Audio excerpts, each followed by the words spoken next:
এক কালী, ক্রোধের রূপে করুণাময়ী। অন্ধকারের মধ্যেও আলো দেখান মা। অসুর বিনাশ করে আমাদের চেতনা জাগিয়ে তোলেন। দুই তারা, মা জ্ঞানের দীপ্তি।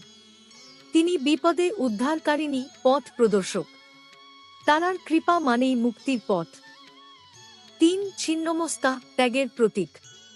নিজেই নিজের মাথা কেটে দান করেন সঙ্গিনীকে। এই আত্মত্যাগে লুকিয়ে আছে আত্মজ্ঞানের চাবিকাঠি। চার ভুবনেশ্বরী, তিনি এই জগতের শাসক। সৌন্দর্য, প্রেম আর মাতৃত্বের প্রতিমূর্তি। পাঁচ ভৈরবী, ভয়ঙ্কর অথচ কৃপাময়ী। জ্ঞান, সাধনা আর তপস্যার পথ দেখান মা ভৈরবী। ছয় ধূমাবতী, বিধবার রূপে মা। ত্যাগ, ধৈর্য আর জীবনের কঠিন দিককে মেনে নেওয়ার শিক্ষাদাত্রী। সাত বগলামুখী, শত্রুর মুখ বন্ধ করে দেন। তিনি সত্য ও ন্যায়ের পক্ষে যুদ্ধের শক্তি।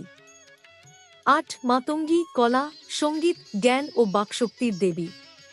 মা সরস্বতীর এক রূপ। নয় কামলা, মা লক্ষ্মীর তন্ত্রময় রূপ। তিনি ধন, ঐশ্বর্য ও সৌভাগ্যের অধিষ্ঠাত্রী। এক শূন্য ত্রিপুর সুন্দরী, শ্রীবিদ্যা, সর্বশক্তির সমন্বয়। প্রেম, মোহ, জ্ঞান ও মুক্তির একত্র রূপ।